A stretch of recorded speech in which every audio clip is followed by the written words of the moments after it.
नमस्कार दोस्तों, स्वागत है आप सभी को इस नई वीडियो में। आजकल की भागदौड़ की जिंदगी में हमें बहुत से लोगों का सामना करना पड़ता है। जैसे जैसे हमारी जिंदगी एक बचपन से बुढ़ापे की ओर बढ़ता है कि मैं ठीक उसी तरह हमारे दुख और कष्ट भी बहुत ज्यादा मात्रा में बढ़ने लगते हैं। है कि आपने कभी विचार किया कि यह दुख हमारे मन में कि उत्पन्न क्यों होते हैं और इसे किस तरीके से दूर किया जा सकता है? दुनिया में मन सबसे ज्यादा शक्तिशाली चीज होती है। अगर किसी चीज को तुम पूरे मन से चाह लो तो तुम उसे हासिल कर सकते हो। यह मैं नहीं कहता, यह सभी महापुरुषों का कहना है। लेकिन अगर यह सत्य है, यह सच है, तो जो हम अपने मन से चाहते हैं वो हमें हासिल क्यों नहीं होता है?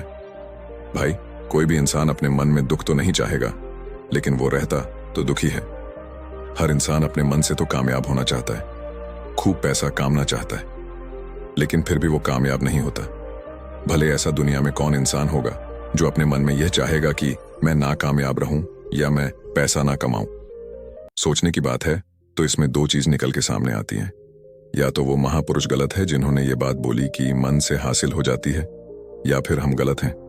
आज की कहानी जो मैं आपको सुनने वाला हूं उसमें आपको कोई ऐसा मंत्र मिलेगा।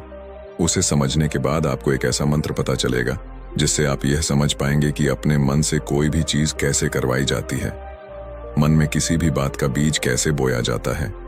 यह इस कहानी से आपको अच्छी तरह से समझ में आ जाएगा और इससे आप यह भी समझ पाएंगे कि आकर्षण का नियम, लॉ ऑफ अट्रैक्शन, कैसे काम करता है। कहानी छोटी सी है लेकिन बहुत ही गहरी है। इससे पहले कि आप इस कहानी में खो जाएं, इस चैनल को सब्सक्राइब जरूर कर लें। तो चलिए कहानी शुरू करते हैं। एक बार की बात है, एक आदमी के जीवन में सिर्फ दुखी ही दुख थे। वह जो भी कम करता उसे बेचारे को काम पूरा ही नहीं होता। घर में आता तो घर में क्लेश बना रहता। किसी से कोई मदद मांगता तो कोई उसकी मदद नहीं करता। ऐसा लगता था कि चारों ओर से दुखों का पहाड़ उसी पर टूट पड़ा है। उसे समझ नहीं आ रहा था कि मैं दुखों से पार कैसे पाऊं। वो दिन रात यही सोचता रहता कि अपने दुखों से छुटकारा कैसे पाना है। इसी कारण से और रात में सो भी नहीं पाता था। उसकी आंखों के नीचे बड़े बड़े काले घेरे बन गए थे, जिस बात का प्रतीत थे कि वो आदमी कितना दुखी है और कितना चिंतित है। कभी कभी तो उसके मन में आत्महत्या करने की भी ख्याल आते थे, लेकिन अपने परिवार की चिंता करके वो ये कदम नहीं उठा। पता था वो इतना दुखी हो गया कि उसने निर्णय किया कि वो इन दुखों से छुटकारा पाकर रहेगा। इसके लिए चाहे उसे कितनी भी मेहनत करने पड़े, कुछ भी करना पड़े, चाहे अंगारों पर चलना पड़े, लेकिन इन दुखों से छुटकारा हासिल करके रहेगा। ऐसे ही एक दिन उसने अपने मित्र से पूछा कि मैं अपने जीवन को कैसे सुधारूं। उसके मित्र ने उसे बताया कि तुम किसी बाबा के पास जाओ। बाबा ओ के पास ऐसा मंत्र होता है जिससे सारे दुख मिट जाते हैं, जीवन खुशियों से भर जाता है और धन संपदा भी हासिल हो जाती है। तुम किसी ऐसे बाबा को ढूंढ लो, बस तुम्हारा काम बन जाएगा। उसे आदमी के मन में यह बात पूरी तरह से पक्की बैठ गई कि कोई हवा ही मेरा दुख दूर कर सकता है, और इसीलिए उसी भी बाबा के बारे में पता चलता तो वह उसे बाबा के पास पहुंच जाता, उसे बाबा को अपनी समस्या बताता और उससे उसका समाधान पूछता और कहता कि बाबा, मैं कुछ भी करने के लिए तैयार हूं, लेकिन मेरे इन समस्याओं से मुझे छुटकारा दिला दीजिए। आप जो कहेंगे मैं वो करूंगा, लेकिन मेरे जीवन को सुधार दीजिए बाबा। उसे कुछ टोने टोटके बता देते करने के लिए और बदले में दान दक्षिण ले लेते थे कि ये टोना टोटका करने के बाद तुम्हारे घर में सुख शांति बनी रहेगी। बस इस टोटके को पूरी विधि के साथ करना। वो आदमी घर लौटकर पूरी विधि के साथ टोने टोटके करने लगा, लेकिन बहुत टोने टोटके करने के बाद भी उसके जीवन में कुछ बदलाव नहीं आया। इसकी विपरीत उसका जीवन और ज्यादा दुखी हो गया। जो भी बाबा उसे टोना टोटका देता था वह बदले में उसे दान दक्षिण लेता था, जिससे उसका धन भी धीरे धीरे खत्म हो रहा था। इससे उसके जीवन में दुख और ज्यादा बढ़ गए। तब उसे लगा कि बाव के पास जाने से तो मेरे जीवन में दुख कम होने की बजाय बढ़ते ही जा रहे हैं। तो मुझे क्या करना चाहिए बाबा? ओ के पास जाऊं या ना जाऊं? फिर एक दिन एक आदमी ने उसे बताया कि तुम अपने घर में किसी पंडित को बुलाकर हवन करवा लो। हवन होगा, घर शुद्ध हो जाएगा, कोई भी बुरी ऊर्जा होगी घर में तो वो घर से बाहर चली जाएगी। किसी पंडित को बुलाकर पूरे विधि विधानों से मंत्र उच्चारण कराओ और हवन कराओ, जिससे घर में सुख शांति आए। उसे आदमी के मन में यह बात बैठ गई और उसने एक पंडित को अपने घर पर बुलाकर हवन करवा दिया। हवन अच्छी तरह से संपन्न हुआ। बदले में पंडित ने भी अच्छी दान दक्षिणा ली और उसके बाद वहां से विदा हो गया। लेकिन कुछ दिनों के बाद उसे आदमी को महसूस हुआ कि उसके जीवन में अब कोई बदलाव नहीं आया है। अब वो आदमी पूरी तरह से दुखी हो गया और ज्यादा परेशान हो गया। अब तो उसे लगने लगा था कि मेरे जीवन में से दुख कभी खत्म ही नहीं होंगे, और यही सोच सोच कर उसे आदमी का बुरा हाल हो गया था। फिर एक दिन उसे अपने मित्र से कैसे बाबा के बारे में पता चला, जो समाधान बताने के लिए कोई दान दक्षिण नहीं लेता था। उसे आदमी को लगा कि यह बाबा दूसरे बाओं की तरह नहीं हो सकता, क्योंकि यह दान दक्षिण तो लेता ही नहीं, और अगर दान दक्षिण नहीं लेता तो यह सच में कोई सिद्ध बाबा होगा। और यही सोचकर उसे बाबा के पास पहुंच जाता है। जब वो आदमी वहां पर पहुंचता है तो वो बाबा ध्यान में बैठे हुए थे। यह देखकर वो आदमी वहीं पर चुपचाप बैठकर ध्यान से बाहर आने का उनका इंतजार करने लगा। थोड़ी देर बाद बाबा ने आंखें खोली तो सामने एक दुखी और परेशान युवक को बैठे देखा। वह उसकी आंखों के नीचे काले घेरे को देखते ही समझ गया कि आदमी अपने जीवन से कितना परेशान है। उसे संबोधित करते हुए बाबा ने पूछा कि बच्चा, क्या चाहते हो? बाबा के पास क्या लेने आए हो उसे? आदमी ने कहा कि बाबा, मैं अपने जीवन से बहुत परेशान हूं। मैंने इन दुखों को दूर करने के लिए बहुत सारे रास्ते अपनाए। हर वो तरकीब करके देखी जो किसी बाबा ने मुझे बताई। हर वह कम किया जो किसी भी इंसान ने मुझसे करने को कहा, लेकिन मेरे जीवन में दुखों में कोई कमी नहीं आई। बाबा, इसके विपरीत मेरे जीवन में दुखों में बढ़ोतरी हो गई। मुझे समझ नहीं आ रहा है कि मैं क्या करूं। कभी कभी तो मैं आत्महत्या करने की सोचता हूं, लेकिन अपने परिवार की सोचकर मैं यह कदम नहीं उठा। पता, मैंने आपके बारे में बहुत सुना है बाबा, और मैं बहुत उम्मीद के साथ आपके पास आया हूं। कृपया करके मुझे कोई ऐसा मार्ग बताएं जिससे मुझे अपने दुख छुटकारा मिल जाए। मैं अपने दुखों से छुटकारा पाने के लिए कुछ भी करने को तैयार हूं। आप मुझे कोई भी रास्ता बताएं, चाहे वो रास्ता कितना भी कठिन क्यों ना हो, मैं उसको पार करके रहूंगा। बाबा ने महसूस किया कि आदमी तो सच में बहुत परेशान है। बाबा ने उसकी बात सुनकर कहा कि बच्चा, दुखों को दूर करने के लिए मंत्र ऐसे ही नहीं मिलते। मंत्र पाने के लिए कुछ करना पड़ता है। तुम कुछ कर सकते हो।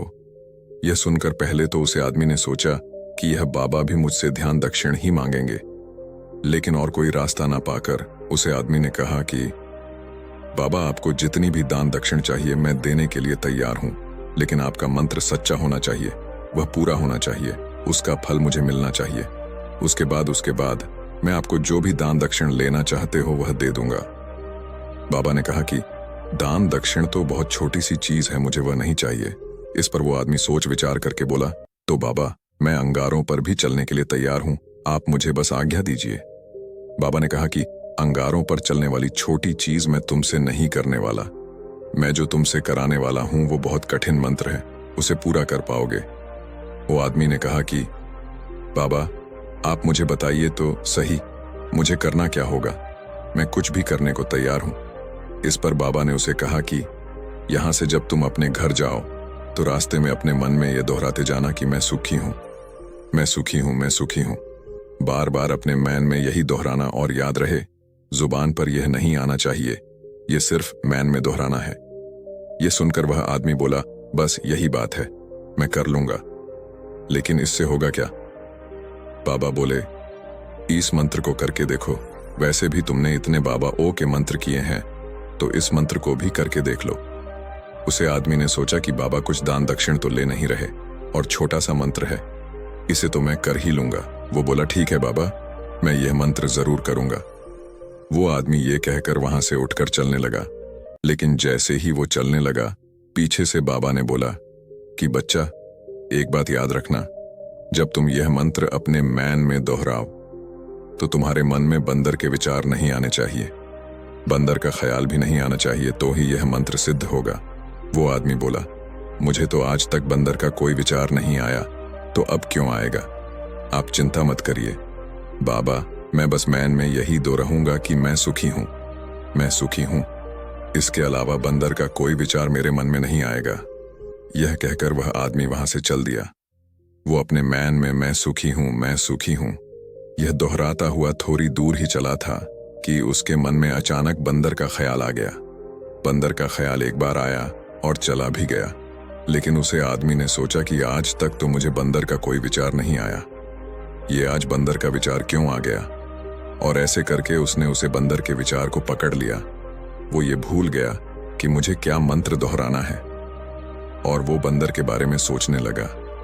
जब थोड़ी देर बाद उसे फिर से होश आया तो वह फिर से अपना वही मंत्र दोहराने लगा जो बाबा ने उसे बताया था, मैं सुखी हूं, मैं सुखी हूं।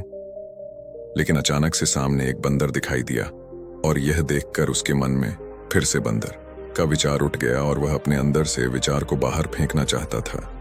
वह चाहता था कि मेरे अंदर किसी भी तरह बंदर का विचार ना आए, लेकिन उसे तो सामने बंदर ही दिखाई दे गया।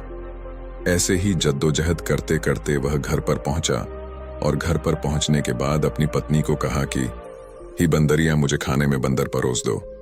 और जब उसे एहसास हुआ कि उसने क्या बोल दिया, तो वह अपने बाल नोचने लगा। वह दीवारों में सर मरने लगा कि आज तक मुझे बंदर का कोई विचार नहीं आया, और आज मुझे ये क्या हो गया है कि मुझे हर जगह बंदर ही बंदर नजर आ रहे हैं। ये कैसी माया है। यही सोच सोच कर वो आदमी रात भर सो नहीं पाया। रात भर करवटें बदलता रहा और सुबह उठकर सीधे उसी बाबा के पास पहुंच गया और उसके चरणों में गिरकर कहा कि बाबा, पता नहीं क्या चमत्कार हो रहा है, आज तक मुझे बंदर का कोई विचार नहीं आया, लेकिन कल से जब से आपने मुझसे कहा कि बंदर का विचार नहीं आना चाहिए, तब से मुझे हर जगह बंदर ही बंदर नजर आ रहे हैं। उसे आदमी ने कहा कि बाबा, मुझे तो आपके पीछे पैर पर बैठा हुआ बंदर भी केले खाता हुआ दिखाई दे रहा है। ये हो क्या रहा है बाबा। ये सुनकर बाबा हंसने लगे। बच्चा, मन का जाल एक ऐसा जाल है जिसे समझ पाना इतना आसान नहीं है। बंदर तो तुम्हारे रास्ते में पहले भी आते थे। जब तुम मेरे पास आए थे तो इन्हीं पैरों पर ये बंदर घूम रहे थे, लेकिन तब तुम्हारे ध्यान में यह बंदर नहीं था। तब तुम्हारे ध्यान में सिर्फ अपने दुख थे। इसके बाद बाबा ने उसे बताया कि बच्चा, हम जिस चीज से भी दूर भगाना चाहते हैं, वही चीज हमारे मन में बहुत गहरे में प्रवेश हो जाती है। वह हमारे अंतर्मन में समा जाती है। असल में हम जिस चीज से भी छुटकारा पाना चाहते हैं, उससे छुटकारा इसीलिए पाना चाहते हैं कि वह हमारे साथ बहुत गहरे से जुड़ी हुई है, और हम जितना ही उससे छुटकारा पाना चाहते हैं, वह उतनी ही गहरी हमारे मैन में बैठते चले जाती है, और आखिरकार वह हमारे अंतर्मन में छा जाती है। ऊपर से तो हम चाहते हैं सुखी होना कि मैं सुखी हूं, सुखी हूं, हमारे होंठ भी बोलते रहते हैं, लेकिन हमारे मन में दुख समय होते हैं। हमारे विचारों में, हमारे मन में हमें दुख ही दुख दिखाई देते हैं। इसीलिए अपनी जुबान से बार बार यह बोलने से कि मैं सुखी हूं, मैं सुखी हूं, हम सुखी नहीं होंगे। जब तक यह मंत्र हमारे अंतर्मन में प्रवेश नहीं होगा। इस पर उसे आदमी ने पूछा कि बाबा, लेकिन यह मंत्र हमारे अंतर्मन में प्रविष्ट कैसे होगा। यह सुनकर बाबा ने कहा कि बच्चा, अपने दुखों से लड़ना बंद कर दो। जब तक तुम अपने दुखों को दूर करने के सोचते रहोगे, तब तक वह दुख तुमसे चिपके रहेंगे। तब तक वो दुख तुम्हारे अंतर्मन पर अपना राज जमाई बैठे रहेंगे, और जिस दिन तुम दुखों के बारे में सोचना ही छोड़ दोगे, उन दुखों से छुटकारा ही नहीं पाना चाहोगे, उसी दिन से तुम्हारी जिंदगी से दुख गायब हो जाएंगे। क्योंकि किसी भी चीज से छुटकारा पाने के लिए हमें उस चीज के बारे में सोचना पड़ता है, और हम जितना ही उसे चीज के बारे में सोचते हैं, वह उतनी ही गहरी हमारे मन में प्रविष्ट होती चली जाती है। हम अधिकतर समय दुखों के बारे में ही सोचते हैं। हम यही सोचते हैं कि हमारे जीवन में दुख है और हमें इससे छुटकारा पाना है। इसी वजह से बार बार सोचने से वो दुख हमारे अंतर्मन में प्रविष्ट हो जाते हैं और हमें एहसास भी नहीं होता। इसीलिए अगर तुम दुखों से छुटकारा पाना चाहते हो तो दुखों से छुटकारा पाने के बारे में सोचना छोड़ दो, तुम्हें दुखों से छुटकारा मिल जाएगा। अक्सर आदमी धूम्रपान छोड़ना चाहता है, शराब छोड़ना चाहता है, सुबह अपने आप से वादा करता है कि मैं कोई भी गलत काम नहीं करूंगा, लेकिन शाम को जब लौटता है तो नशे में चूर होकर लौटता है। ऐसा क्यों होता है कि जो हम सोच रहे हैं वह पूरा कर ही नहीं पा रहे हैं। असल में हम उसे चीज को बहुत ज्यादा तवज्जो दे रहे हैं, उस चीज को बहुत ज्यादा अहमियत दे रहे हैं। जब भी हम उसे चीज को छोड़ने के बारे में सोचते हैं तो हम उसकी इम्पोर्टेंस यानी कि विशेषता और ज्यादा बढ़ा देते हैं। हमारा मन उसे चीज के बारे में जितना ज्यादा सोचेगा, शराब या धूम्रपान छोड़ने के बारे में जितना ज्यादा सोचेगा, हमारा मन उतना ही उस चीज के पीछे ज्यादा भागेगा। हमें उसे चीज से लड़ना नहीं है, बल्कि बिना सोचे गुजर जाना है। और अगर इस मंत्र को हम समझ लेते हैं तो हम अपने जीवन में जो भी पाना चाहते हैं उससे अपने अंतर मन में डाल सकते हैं। और एक बार वो लक्ष्य हमारे अंतर मन में बैठ जाता है तो फिर सफलता पाने में कोई समस्या नहीं आती, कोई दिक्कत नहीं आती। तो दोस्तों, कैसी लगी आप लोग हमें कमेंट बॉक्स में बता सकते हैं और साथ में मेरे चैनल को सब्सक्राइब कर लीजिए ताकि कोई भी वीडियो आए तो आपके पास सूचना जाए। तो आज के लिए बस यही, फिर अगले वीडियो में नई मैसेज, नई सूचना के साथ मिलते हैं। तब तक के लिए आप लोग अपना ख्याल रखिए। धन्यवाद। नमो बुद्धाय।